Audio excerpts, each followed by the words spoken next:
BBC ने आज report किया है, हेडलाइन में आपको पढ़ के सुनाता हूं।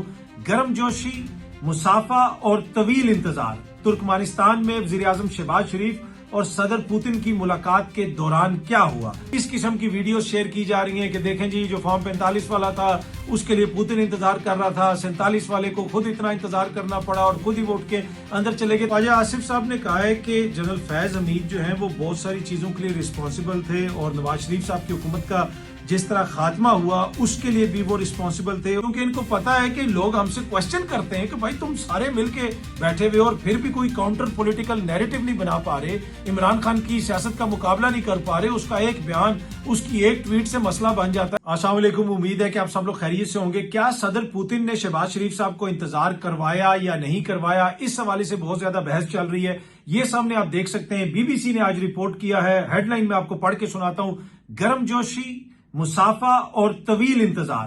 तुर्कमेनिस्तान में वज़ीर-ए-आज़म शहबाज शरीफ और सदर पुतिन की मुलाकात के दौरान क्या हुआ। अगर आप इस खबर की तफसील पढ़ें तो बीबीसी ये रिपोर्ट कर रहा है कि रूसी अखबार ने अपनी रिपोर्टिंग में इस वाकये का जिक्र कुछ इस तरह किया कि यानी उर्दगान की पुतिन से मुलाकात इतनी तवील हो गई कि पाकिस्तानी वज़ीर-ए-आज़म शहबाज शरीफ जो बराबर वाले कमरे में इंतजार कर रहे थे, वो आधे घंटे तनहा बैठे बैठे थक गए। बिलाखिर उन्होंने उठकर दरवाजा खोला और व्लादिमीर पुतिन और रजब तैयब उर्दगान की मुलाकात में शामिल हो गए। तो भाई ये तो रूसी मीडिया रिपोर्ट कर रहा है, ये तो बीबीसी रिपोर्ट कर रहा है कि भाई बताया जा रहा है कि हमारे वज़ीर-ए-आज़म को आधा घंटा इंतजार करना पड़ा और आखिर उन्होंने फैसला किया कि मैं खुद ही उठ के वहां पे चला जाता हूं जहां पे ये मुलाकात हो रही है। उसके साथ साथ एक और रूसी अखबार ने यह रिपोर्ट किया, जिसको बीबीसी रिपोर्ट कर रहा है, कि इस मुलाकात का मुख्तसर जिक्र उन्होंने ऐसे किया कि तुर्की और रूस के सदूर के दरमियान मुलाकात में पाकिस्तानी वज़ीर-ए-आज़म शहबाज शरीफ भी शामिल हो गए और इस मुलाकात में खित्ते की सिक्योरिटी और दीगर मामलात के हवाले से, खुसूसन जो तुर्की का बतौर सालिस किरदार है, उसके ऊपर भी बातचीत हुई। ताहम पाकिस्तान की हुकूमत की जानिब से ताहल इस मुश्तरका मुलाकात के बाद कोई बयान जारी नहीं किया गया। तो ये तो वाज़ेह है बीबीसी की रिपोर्टिंग से भी कि शहबाज शरीफ साहब को इंतजार करना पड़ा। वैसे इसी रिपोर्ट के अंदर उन्होंने लिखा है कि सोशल मीडिया पे बहुत ज्यादा बहस होती रही। एक बंदे ने लिखा हुआ जी चाचू छा गया, चाचू जो है तुर्कमेनिस्तान या अशकाबाद में भी छा गया। किसी ने कहा जी उनको बड़ा इंतजार करना पड़ रहा है। इस किस्म की वीडियो शेयर की जा रही है कि देखें जी, जो फॉर्म 45 वाला था उसके लिए पुतिन इंतजार कर रहा था, 47 वाले को खुद इतना इंतजार करना पड़ा और खुद ही वोट के अंदर चले गए। तो ये सोशल मीडिया के ऊपर बहस तो चलती रहती है, लेकिन जो लोग ये कह रहे हैं कि शहबाज शरीफ साहब को इंतजार नहीं करना पड़ा, ये फेक न्यूज है। बात ऐसी नहीं है। वहां पे मौजूद जो जराए हैं, इवन हुकूमती जराए जो हैं, वो भी यही बताते हैं कि भाई इंतजार करना पड़ा। इसमें पाकिस्तानी वफ्द की गलती तो नहीं है। ये तो जिस तरीके से मीटिंग तय की गई, आप जो है रूसी वफ्द के ऊपर भी जो है तनकीद कर सकते हैं कि भाई उन्होंने टाइम के ऊपर क्यों नहीं दूसरी मीटिंग खत्म की, या तुर्की वाले ने क्यों नहीं दूसरी मीटिंग खत्म की।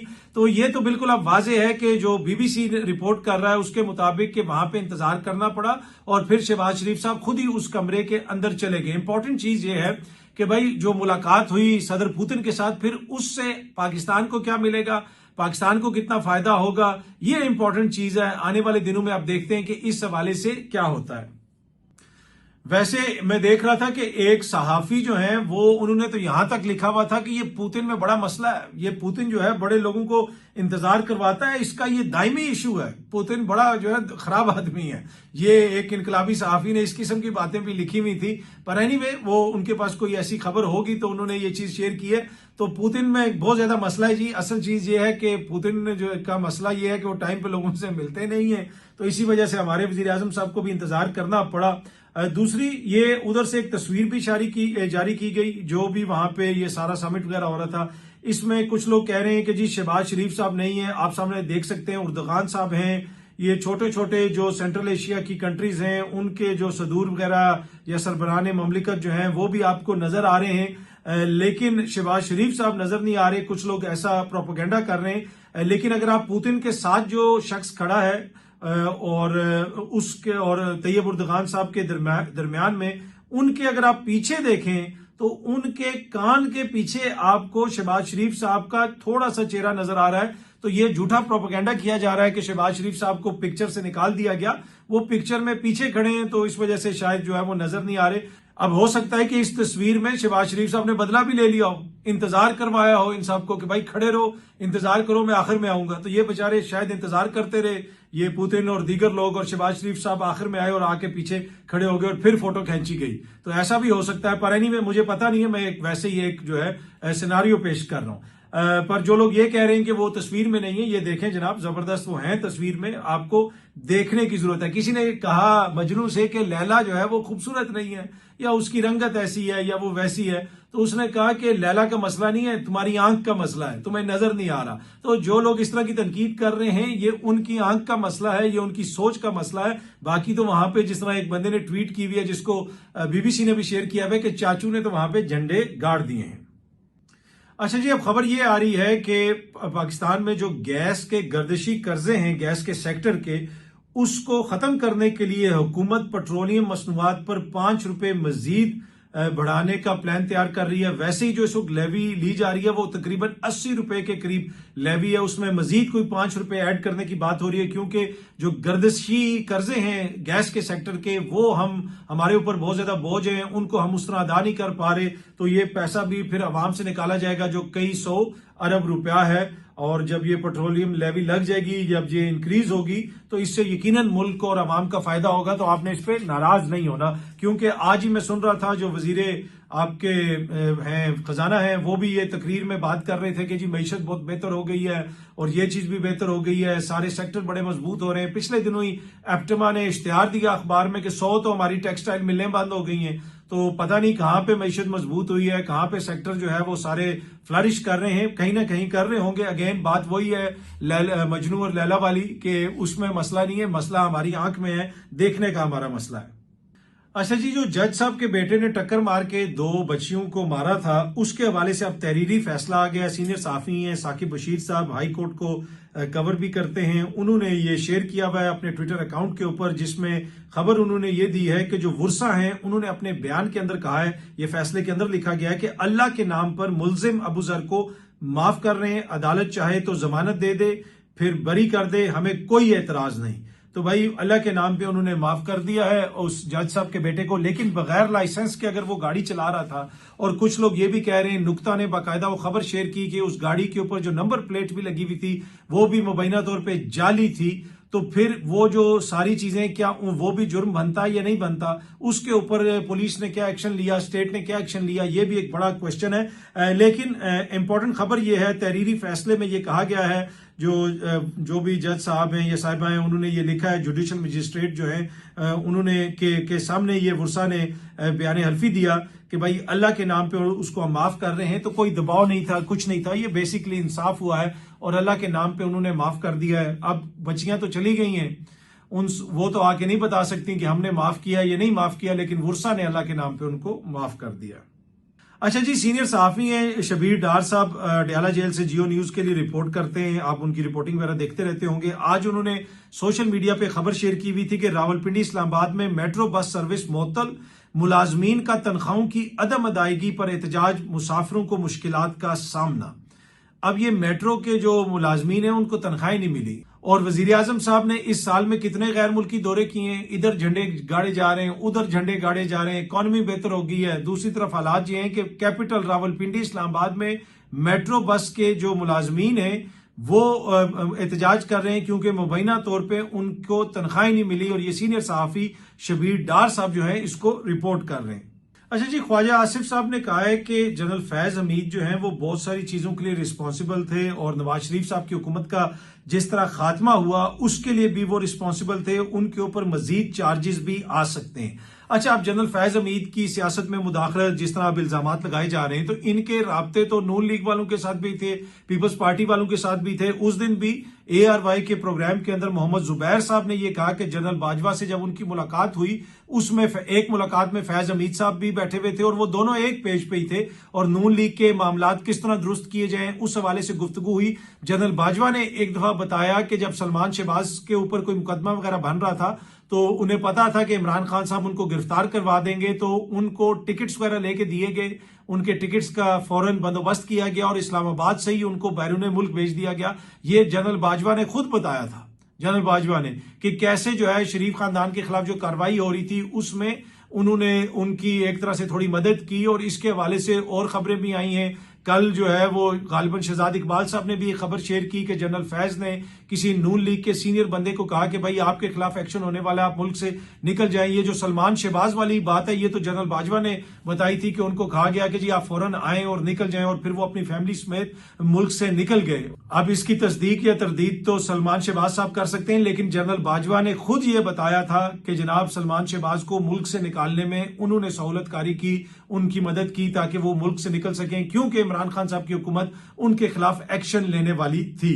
तो ये जो बातें हो रही हैं कि जनाब जनरल फैज हमीद ने सियासत में मुदाखलत की, ये किया वो किया, तो भाई इसमें तो फिर बहुत सारी चीजें आएंगी। ये तो नहीं हो सकता इसलिए कि फौरन इसको पीटीआई के साथ जोड़ दिया जाता है। पीटीआई की हुकूमत तो बाद में आई, उससे पहले क्या कुछ होता रहा। और पीटीआई की हुकूमत के दौरान जनरल फैज हमीद मिल के ख्वाजा आसिफ को हुकूमत ऑफर करते रहे। तो इट मीन्स कि ये जो सियासतदान हैं ये उनके साथ मिलते रहे, मुलाकातें करते रहे, तो वो भी सियासत में मुदाखलत है। क्या उसके ऊपर भी कार्रवाई होगी? इन लोगों से भी कोई तहकीकात होंगी? और कैसे जो है हुकूमत का खात्मा हुआ, क्या उसमें किसी का किरदार था? इसलिए कि ये भी कहा गया, टीवी पे बैठ के कहा गया कि हमें बताया गया था कि जी अगर तहरीक अदम एतमाद ना लाई गई तो ये हो जाएगा, वो हो जाएगा। तहरीक अदम एतमाद से पहले जो इमरान खान साहब के खिलाफ तहरीक अदम एतमाद आई थी उससे पहले किस किस से मुलाकातें होती रही, बहुत सारी चीजें जो है रिकॉर्ड का हिस्सा है। तो ये जो कहते हैं जी इसके साथ सिर्फ जोड़ दिया जाएगा या आगे उधर चला जाएगा, नहीं।